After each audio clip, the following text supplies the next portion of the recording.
joining me tonight. I'm super excited to be here. This is actually my first Children's Heart Network Gala event that I've ever been to.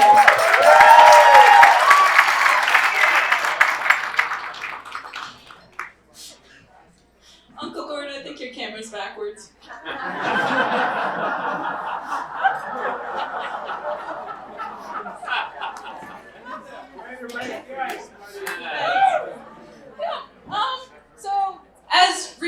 As formally mentioned, my name is Lydia Schwartz. I am 17 years old and I only have half a heart. My speech is called Don't Hit Your Head. It's about my heart journey.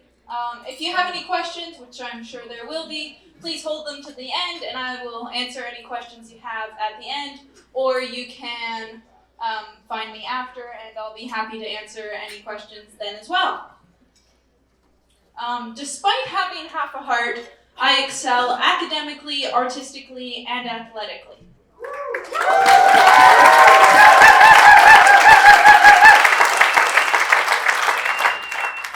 I have encountered setbacks and challenges my entire life.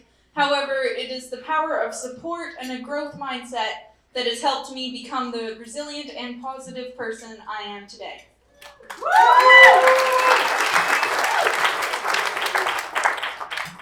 My story is one of determination and hope for both myself and for you, everybody here today. I have tricuspid stenosis and a hypoplastic right heart. So many of you probably already know what this means, but in plain language, the right side of my heart is too small and it doesn't work. So to fix this, I have had 2 rounds of open heart surgery. The first one, when I was 6 months, I had a bidirectional glen. You can see that at the top there. And then I had a full Fontan at 2 years, 10 months. And that has, together the procedures, rerouted my circulatory system so that the deoxygenated blood coming from my body bypassed the right side of my heart and goes directly to my lungs. Now I would like to give a wholehearted thank you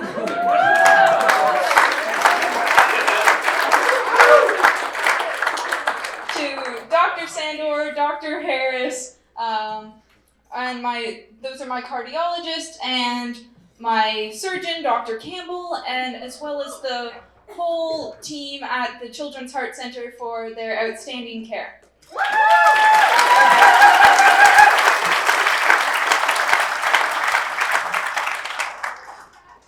With both operations, I got chylothorax.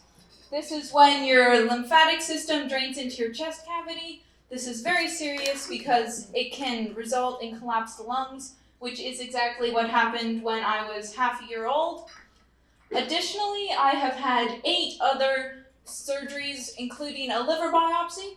I do not remember the surgeries from when I was little at all, but I do have the scars to prove it.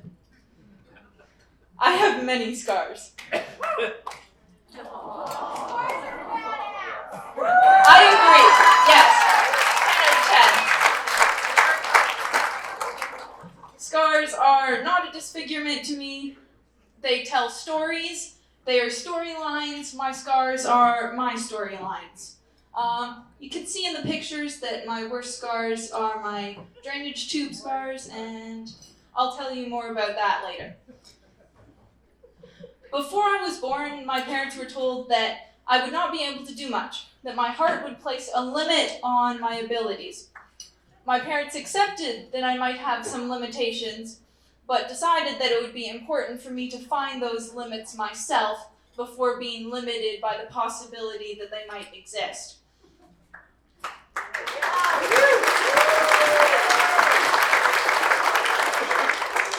I have always been encouraged to follow my interests.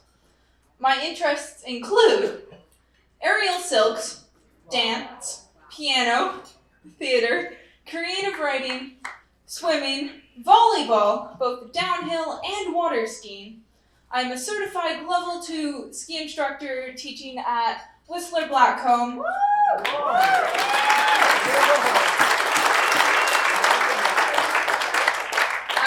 my Bronze Cross in swimming. I am cast in this year's school play, and I have been an active member in the Whistler Public Library's book club for the past 6 years. I was in Girl Guides for 3 years.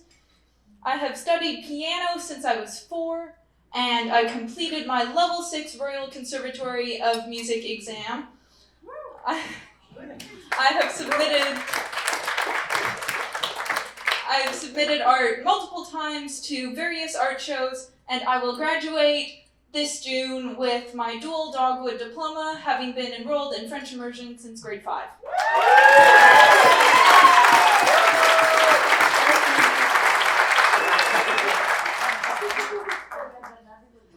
Last summer, my family and I hiked around Mont Blanc in France. We hiked 100 kilometers in 7 days. This was mostly at elevations of around 9,000 feet. So I'm definitely not going to pretend that this was easy or that I didn't complain. But it did get really difficult, especially more so for me than the rest of my family, and I had to rest quite often. And I like to think of myself as a bumblebee. So from a physics perspective, bees should not be able to fly. Their bodies are too big, and their wings are too tiny. It should be impossible, but somehow they fly. You see them buzzing around all over the place. They fly. So despite having half a heart, I can do way more than was expected of me.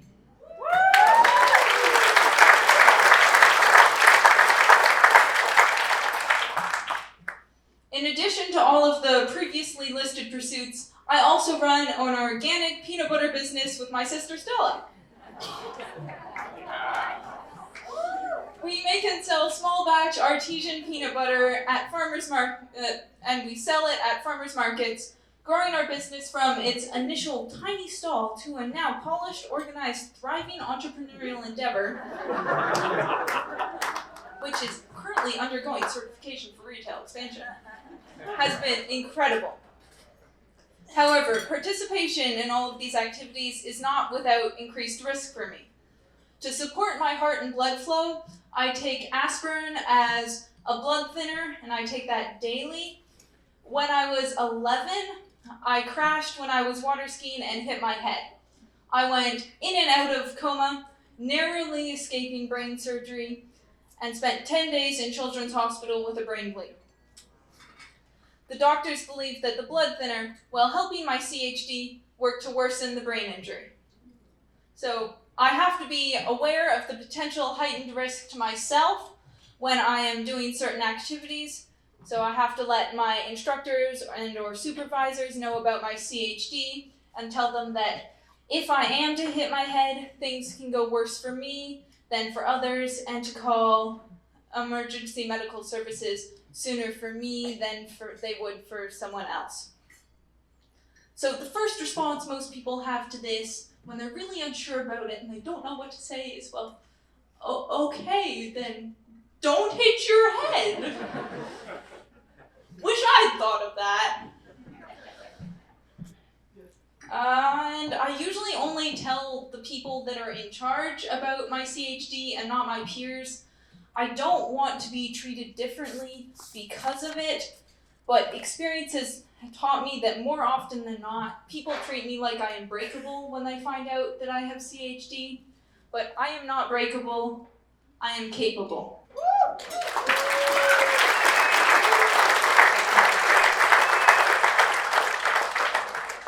I am capable in large part from the support of my parents.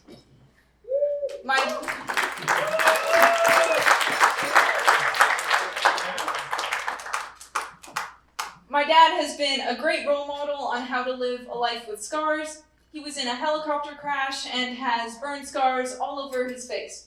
From him, I have learned that what's on the outside doesn't define us on the inside, or in my case, what's inside me does not define or limit me.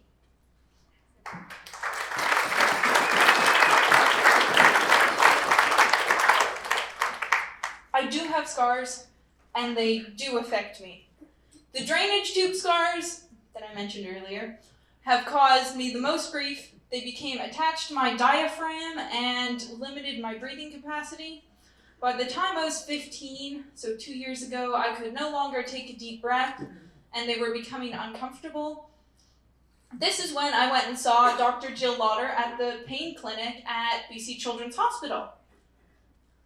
Dr. Lauder uses myofascial activation and needling to release the scar tissue. Although it was quite painful to have my scars poked for this releasing, Dr. Lauder's technique was very effective, and it only took 4 sessions to restore my breathing. This is an ongoing process though, and earlier this April I had 2 maintenance appointments with Dr. Lauder, but the time between these maintenance appointments will keep getting farther and farther apart as my scars keep releasing, and this has been such a great experience for me, and it is something that I highly recommend to any and all people with any sort of scars. Great work.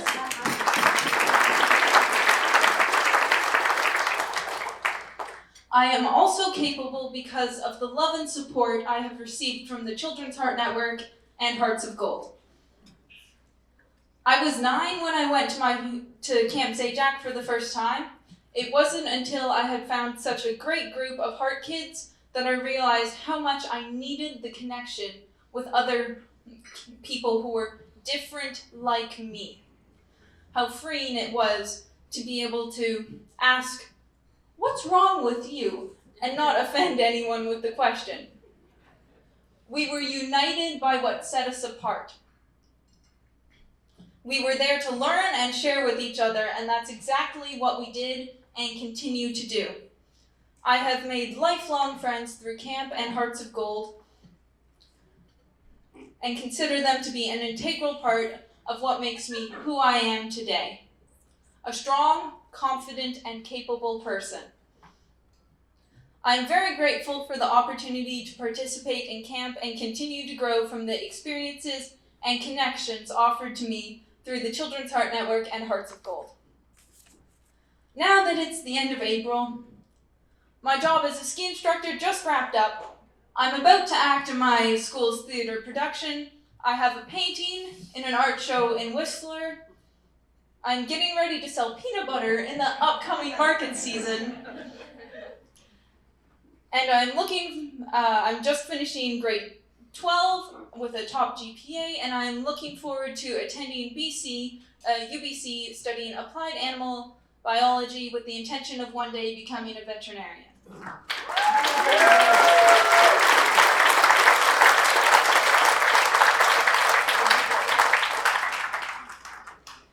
At the end of May, I am going to camp with Hearts of Gold, and I am super excited to be able to reconnect with all of the incredible people who will be there.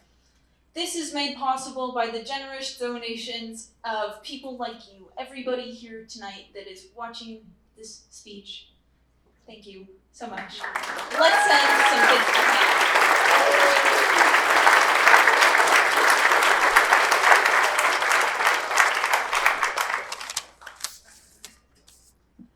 Thank you so much for your time.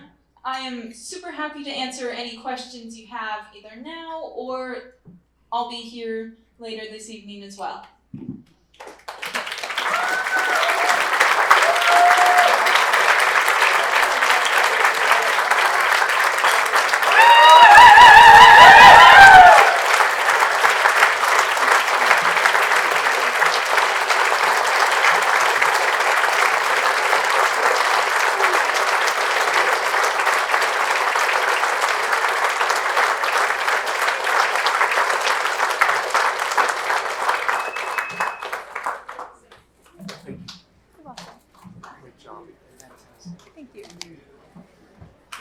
Can we hear it one more time? Maria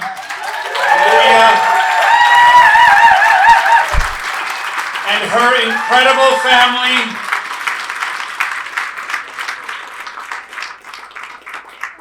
And her wonderful sister. They're the future peanut butter barons. You know, as Sam and I were just discussing, we have parents here in the room tonight with 2-year-olds and 3-year-olds and even younger. And I know that it is an uncertain time. I remember the feeling. I remember it like it was this morning. And I know there are a lot of questions and there are a lot of fears. But I hope, like me, that you all just saw this incredible young woman here and you have a sense of what's possible, right? You have a sense of the future. And so I just want to thank you again for taking the time, Lydia, to share your story with us and sharing it in such an encouraging and hope-filled way. So thank you.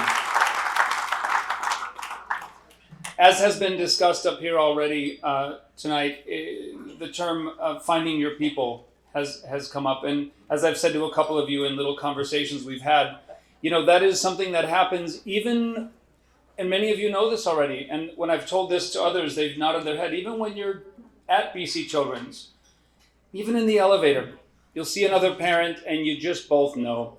You both know what's going on, right?